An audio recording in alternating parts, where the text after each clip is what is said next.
Bueno, nos metemos ya en la primera de las entrevistas que tenemos esta mañana previstas para ustedes. Ya está disponible en librerías el libro, el trabajo Operación Océano, primer acto. Una investigación periodística con datos relevantes, exclusivos, sobre uno de los juicios penales que más ha dado que hablar, al menos en los últimos tiempos y en el marco del nuevo Código del Proceso Penal, justamente hablando sobre temas de explotación sexual de menores en Uruguay. Vamos a conocer detalles con uno de los autores de este trabajo, que es el periodista Eduardo Barreneche, a quien es un gusto recibir. Eduardo, buen día. Bueno, buenos días a los televidentes. Es un placer y un gusto estar acá conversando con ustedes sobre esta operación Océano, la mayor investigación de explotación sexual hecha hasta el momento. Un libro que no tiene un solo autor. Me faltó mencionar a otro autor, que en este caso es Alfredo García. Alfredo García Gallardo. Es un escritor. ¿Qué rol jugaron unos y otros? ¿Son los dos investigadores periodísticos y redactores, o uno jugó en un lado de la cancha y otro en el otro? Tuvimos la suerte de armar un muy buen equipo con Alfredo, también con Alcides Abella, el director de Banda Oriental, que aportó muy buenas ideas. Alfredo jugó haciendo una especie de Lugano como último hombre, organizando la defensa, entre comillas. Tuvo una tarea de gran relevancia. Sin él el libro no hubiera salido como salió, y en este momento es una persona muy metódica para trabajar, con una mirada muy amplia, y a mí me tocó la tarea de una especie de Gargano, entre comillas, raspando el mediocampo. Claro, el volumen informativo, por decirlo de alguna manera, fue tuyo, y el otro autor, el que le puso, digamos, la compaginación, la edición. El pienso también. El pienso. Pero después hicimos un trabajo que nos llevó muchas reuniones y era muy fluido, porque nos respetamos mutuamente y ninguno quería imponer la opinión del otro. Y al final salió un producto que a mí me dejó muy contento. Ahí está. ¿Con qué información cuenta el libro? La Operación Océano todavía está en curso. ¿Cómo se maneja justamente la información? ¿De qué se entera el lector cuando aborda el libro? El libro, como dice el título, es un primer acto, en un momento en que va a haber un quiebre de la investigación. Ahora empiezan a surgir otras novedades, otras víctimas. Se complica la situación jurídica de algunos imputados, y el libro busca juntar toda la información relevante hasta el momento para aquella persona que conoce el caso de oídas y bueno, quiere saber cómo está todo. Hay opiniones de los abogados defensores, hay opiniones de la Fiscalía, hay opiniones también de personas cercanas a las víctimas. Hay una mirada de la abogada Cecilia Salón, es catedrática de la Facultad de Derecho y ex fiscal. El libro no tiene opiniones de los autores, sí tiene opiniones y otras miradas de otras personas, por ejemplo, del experimentado periodista judicial Raúl Ronzoni y de Juan Raúl Williman, abogado de las víctimas. Nosotros pretendimos dar una mirada global, integral, junto con Alfredo, y que el lector decida qué hacer. La aparición de información de la investigación periodística que ustedes hacen acá, porque acá hay material inédito que no se había conocido por lo pronto y que tal vez a alguna de las defensas hasta los sorprendió. No sé, te pregunto, ¿puede cambiar el curso de alguno de los encausados? Sí, algunos de los encausados van a enfrentar situaciones muy complicadas desde el punto de vista jurídico, con las declaraciones que tomó la fiscal Darminia Viera y sus fiscales escritas Fulvio Favoreto y Juliana Realini, donde traen elementos nuevos sobre esos imputados. Algunos de ellos podrían inclusive terminar en la cárcel. En cambio, hay otros imputados, otros grupos de imputados que Claro. tienen derecho o van a poder salir indemnes después de una que lucha termine el proceso. judicial. Porque, digo, ¿son 31 o 32? Eran 32 y uno de ellos acordó con la Fiscalía. Claro, quedan 31 imputados en el caso. No todos tienen la misma situación, digamos. Algunos estarán más comprometidos, otros menos, y eventualmente será el avance de juicio el que determine la culpabilidad de cada uno de ellos. ¿Alguien se enojó con este libro? Por el momento no me llegó ninguna crítica en forma directa. No, porque el libro, nosotros cambiamos los nombres de los imputados porque no están condenados y las víctimas no brindamos información sobre identidad de víctimas porque también eso no es éticamente, no está bien éticamente, desde el punto de vista ético. En el prólogo del libro, Ronzoni dice, el que esté buscando el morbo de leer los chats que están ahí, no se va a encontrar con eso, ¿no? Se va a encontrar con otro tipo de análisis. ¿Cuál ha sido el enfoque? Porque también hay otra parte que tú hasta incluso haces una reflexión de tu vida personal, ¿no? Con tu familia. ¿Cuál es el enfoque, entonces? El enfoque, como yo decía fuera de cámaras a Danilo, tiene 3 entradas el libro. Una es la mirada del periodista en primera persona de lo que está ocurriendo afuera de los juzgados, afuera de la Fiscalía. Otro tiene que ver con el proceso penal en sí. Hay opiniones ahí de los abogados defensores, hay también una opinión de la fiscal.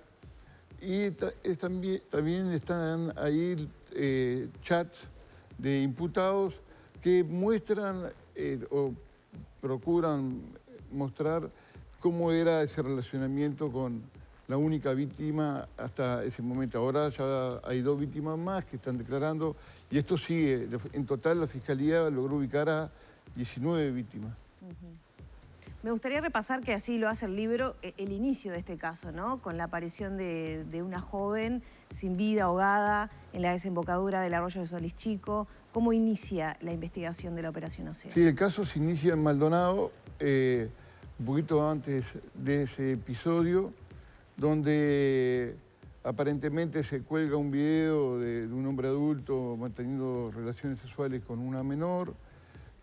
Después hay una denuncia de una joven vinculada a esa menor contra este hombre. Este hombre a su vez hace una contradenuncia.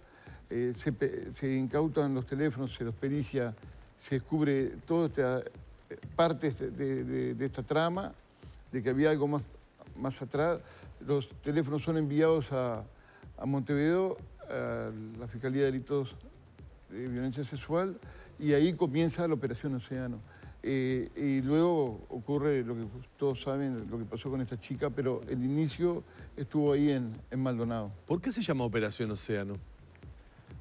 Hay diferentes opiniones, algunos policías nos dicen que es por la profundidad del tema o la vastedad. No está muy claro ese nombre. La policía puso ese nombre en función de diferentes claves. Claro, porque digo, la policía determina para distintos tipos de operativos determinados nombres clave para la interna de ellos.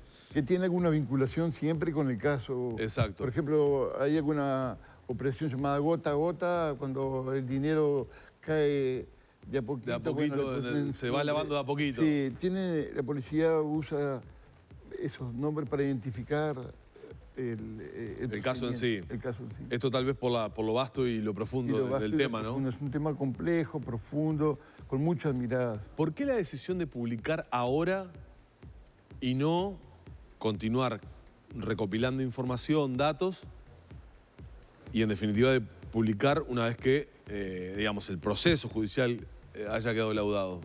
Teníamos un volumen con Alfredo, teníamos un volumen muy grande de información.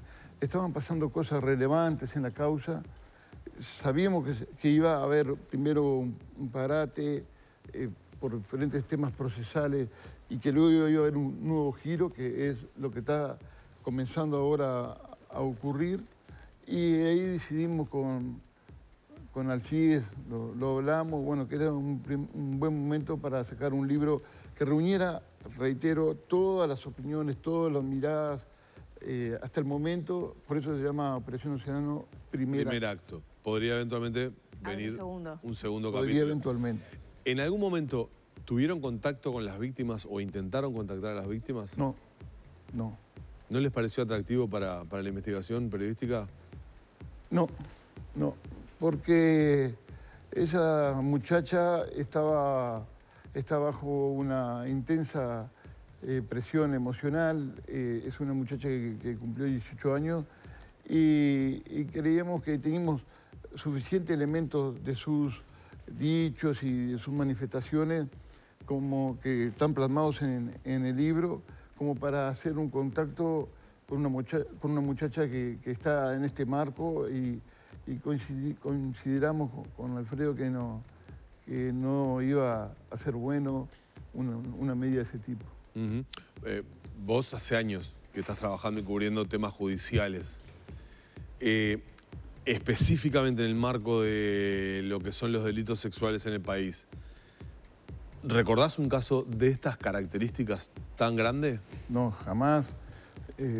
Jamás vi una operación, una investigación con esta cantidad de imputados. Es inédito en el país, también con la cantidad de víctimas. Tampoco jamás vi con estas características de socioeconómicas de los imputados y también de las chicas, porque estamos hablando de chicas que son de clase media, de padres trabajadores, con necesidades, algunas de ellas con necesidades insatisfechas o con problemas, obviamente, porque por eso están ahí, cayeron ahí. Y también va a haber un antes y un después de este caso. Este caso va a hacer jurisprudencia a mi modesta manera de ver, y algunos abogados defensores me lo han manifestado así, de que inclusive ya están usando en otros casos de abuso sexual, ya están citando las resoluciones de la jueza Adriana de los Santos, la mirada de la fiscal Darminia Viera. Hace poco en Las Piedras hubo un caso muy similar a este de abuso sexual y se utilizó la Operación Océano como elemento para excarcelar a... Ya está sentando jurisprudencia, decís. Sí, ya lo están utilizando. Los abogados ya lo están utilizando al caso y yo creo que no sabemos cómo puede terminar, pero si termina con condenas es evidente que va a generar jurisprudencia.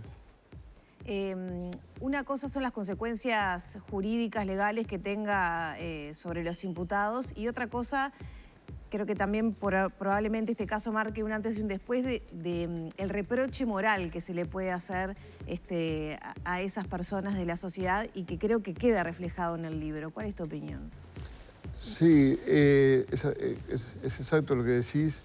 Nosotros en el diario El País hemos publicado una serie de notas donde ponemos un poco la mirada también en los imputados y muchas de estas personas perdieron sus trabajos, perdieron sus familias, un huracán pasó por sus vidas, están siendo sometidos al escrache público. Alguna de ellas fue a un restaurante a comer algo al mediodía y bueno, lo fotografiaron, lo colgaron en las redes, esas imágenes. Así que hay mucha presión sobre ellos, ¿verdad? ¿Pensás que este caso termina con todos los formalizados condenados o no? Creo que no. Creo que hay algunos imputados, varios, por lo que hablo con sus abogados defensores, porque yo soy un periodista, no soy una persona especialista en derecho, por lo que hablo con los abogados defensores y con lo que hablo con la fiscalía. Y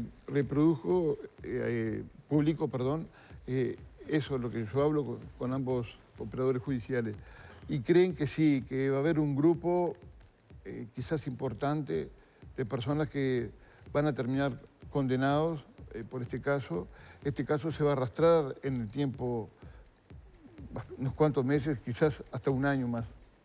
Claro, pues esto seguramente llegue después de distintas situaciones a una situación de apelaciones y eventualmente La Suprema Corte. puede llegar a la Suprema Corte de Justicia, con lo cual vamos a seguir hablando de la Operación Océano durante mucho tiempo, ¿no? ¿Estamos hablando de una red?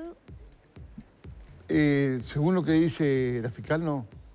La fiscal dice que no se está ante una red de ninguno de los dos lados, ¿no? Ni de victimarios ni de víctimas. No, son cuestiones puntuales de adultos que se contactaron con las jóvenes a través de páginas de citas y así se sucedieron los encuentros o los contactos, porque no todos son encuentros. Claro, no también... todos son encuentros consumados, cara a cara, digamos.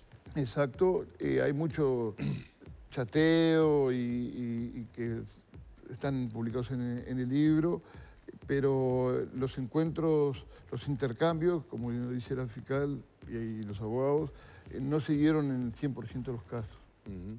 ¿Has encontrado un hilo conductor entre imputados y entre las jóvenes, las víctimas que participaban de esto? Tú mencionabas que ciertas problemáticas, ¿no? Pero bueno, algunas no venían de familias con necesidades insatisfechas. ¿Hay hilos conductores que puedas trazar en la historia? Y la historia lo que tiene es que esas páginas, que son como 4 o 5, esas páginas es lo que junta al imputado con la víctima. La página de internet a donde te referís, a las que accedían. Una de Locanto, Tinder, etcétera. No las quiero mencionar mucho, ¿no? Y eso es, ahí se hacía el primer contacto. Luego continuó a través de Instagram o a través de WhatsApp. Y reitero, en muchos casos no se contactó el intercambio. Los abogados defensores sostienen también que sus defendidos no sabían que eran menores. No todos, pero hay diferentes estrategias, pero alguna parte importante apunta a eso. Otros abogados defensores señalaron que la víctima presentó cédula falsa. Por su parte, la Fiscalía sostiene que los que los imputados debían confirmar que esas chicas eran mayores de edad, pidiendo la cédula, etc. Es un tema muy complejo, con muchas miradas y que se va a dilucidar quizás en la Suprema Corte de Justicia. Claro, me refería a características en común que puedan tener las personas, los imputados, hombres de determinado nivel, con determinada concepción para, ejecutar esos actos de satisfacción personal, y por el otro lado las víctimas con determinadas carencias personales, emocionales o lo que fuere, o víctimas de sus familias. Por ahí va más que nada la pregunta. Perfecto. Los imputados, como ya ha trascendido en muchos medios de prensa, tienen una característica socioeconómica, clase media, media alta, empresarios, comerciantes, gente... Profesionales, gente de negocios, y con casas, algunos de ellos en Punta del Este, otros viven en Carrasco, en otra zona en Montevideo, Punta Carretas, etcétera, en varios barrios, y son personas que con un buen pasar, reitero, la fiscal ha dicho, acá no hay pobres, acá no, en esto no hay pobres, como se cree. ¿Tampoco las víctimas? Tampoco las víctimas, tampoco las víctimas. ¿Qué criterio tuvieron para seleccionar los chats que publicaron? Muy buena pregunta, Danilo. El primer criterio no generar morbo, no generar que sea una lectura con palabras soeces o desnudando carencias de la víctima, no generar ya demasiada violencia, que ya es un tema violento nosotros editamos los chats, los editamos y con Alfredo, y con esa intención de no generar más conmoción de la que hay, sí ilustrar cómo era el mecanismo de contactos entre víctimas y victimarios, Bien. o victimarios y víctimas. Bien. Muy bien, Eduardo, gracias por acompañarnos. Ya está disponible entonces Operación Océano. Chats, testimonios, primer acto y documentos del mayor juicio penal de explotación sexual, una obra de Eduardo Barroneche, periodista, junto a Alfredo García. Gracias por acompañarnos y bueno, nos cruzaremos en alguna puerta de algún juzgado. Exacto. Gracias, Eduardo. Muchas gracias por Muy bien. invitarme. Muy amable. Gracias. Cerramos la entrevista por acá.